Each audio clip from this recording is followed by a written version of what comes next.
Ai, O Fagundes, eu vou fazer uma pergunta, não tem nada a ver, mas eu preciso fazer. Isso é eu já trabalhei com um monte de gente, mas nunca tive a oportunidade de trabalhar com você. É lenda essa história de você decora na hora? Ai, é mesmo, é mesmo. Não, Boa porque isso aí é uma pergunta, cara. história que eu já falei assim, eu nem sei se isso é verdade mais. Na televisão é verdade. Não, mas isso na tem hora... a ver com o hábito da leitura? Que diabo que é Acho isso? que ajuda, né?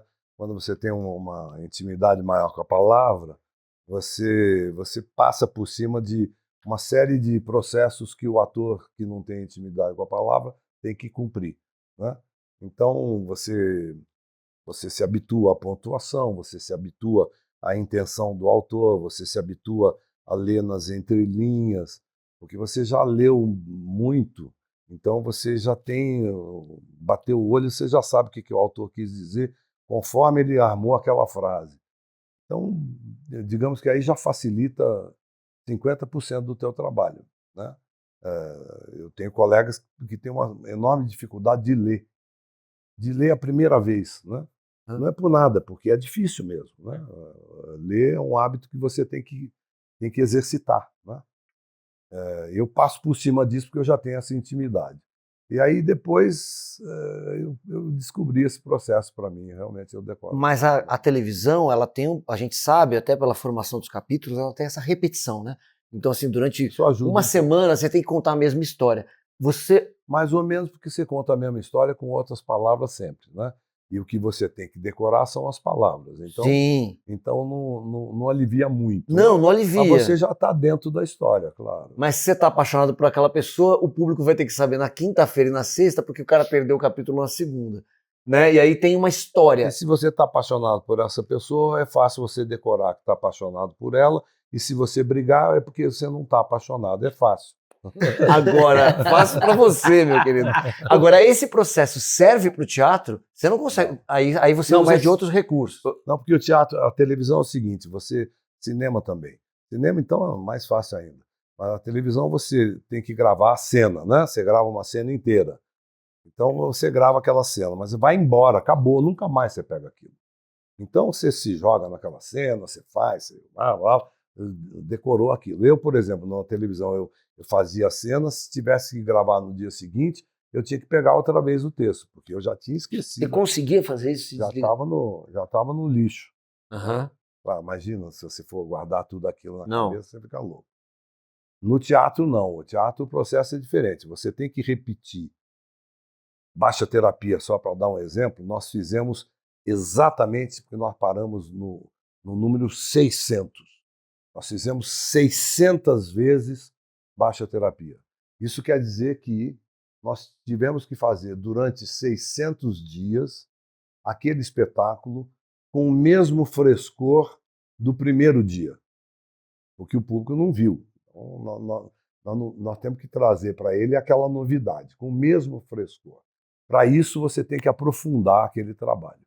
É por isso que a gente fica horas discutindo uma palavra, porque você tem que entender aquilo de tal forma que aquilo se entranhe em você e você possa reproduzir esse frescor todos os dias. Então você se emociona todos os dias, você usa o tempo da piada igual todos os dias, é quase um jogo matemático ali que você tem que gravar. Um trabalho que eu considero um trabalho intelectual muito grande que você tem que ter. Por isso que alguns atores não conseguem ficar muito tempo em cartaz, porque eles não fazem esse tipo de trabalho e se jogam no personagem. Então, isso dura quanto tempo? Dura uma semana, 2 semanas. É como luto, né? Quando um parente seu morre, você fica muito triste durante um período. Depois você vai aliviando aquilo, você perde essa sensação, né? A mesma coisa o ator que não tem esse domínio, digamos, intelectual sobre o trabalho dele. Você acaba no primeiro mês. Se joga. No terceiro dia, já, como você falou, a piada já não tem graça. Né? E você está machucado, né? Às vezes. Mas só você falando, porque isso também tem uma questão de um domínio técnico também, né? Porque você, tudo bem, tal hora, 9h30 em cena, você tem que estar emocionado, você tem que estar chorando, você tem que... Mas vai chegar o dia que você não vai estar emocionado e você não vai estar chorando, porque é a repetição.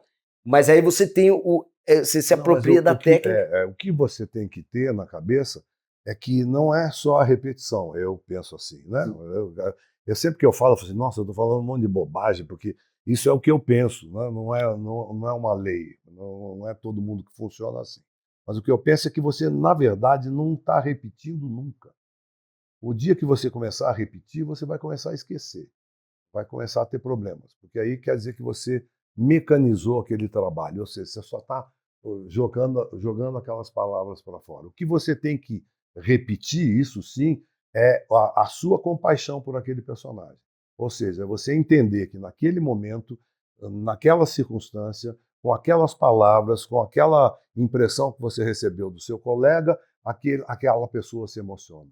E aí você vai se emocionar todo dia, porque você não está repetindo, você está a cada dia renovando aquela compaixão. E mais, você está renovando para pessoas diferentes. Então você está contando aquela mesma piada, mas para pessoas diferentes. Pessoas que às vezes são mais rápidas, às vezes são menos rápidas, às vezes entendem a piada antes de você terminar, às vezes elas terminam a piada, elas só vão entender 2 minutos depois. Então você tem lá uma relação com a plateia que faz com que você não consiga repetir nunca também. Por isso que tem muitas que acontece com a gente fala assim, e não é isso, né? Que você fala assim, gente, hoje a plateia não estava legal, né? Vamos seguir. Se não estava legal, era você. Não é? A gente fala assim, gente, mas o que aconteceu? Não sei o que. Eu me lembro sempre de um sermão do Padre Vieira que eu li, que era maravilhoso, que ele dava uma chamada de atenção nos padres que faziam o público dormir no sermão. Ele fala assim, não foi o público que dormiu, você que é ruim, você que fez eles dormirem. Porque tem isso, às vezes a plateia não ri de uma piada, mas ela achou engraçado. Mas não ri. Ela só não riu. Porque você sabe que a plateia, aquelas 700 pessoas ali, elas adquirem uma personalidade única. Né? Tem uma unidade ali. Quando ela se junta ali, passa a ser uma pessoa só. Né? E elas começam a reagir mais ou menos igual. Né? Então é muito bonito isso. Né? Você vê a pessoa, aquelas 700 pessoas reagindo como se fosse uma pessoa só. E às vezes a gente sai, fala, não riram, e no fim eles aplaudem, gostaram muito. Eles viram outra coisa, eles não riram, mas se emocionaram, eles não se emocionaram, mas riram em silêncio, eles acharam engraçado, mas não gargalharam.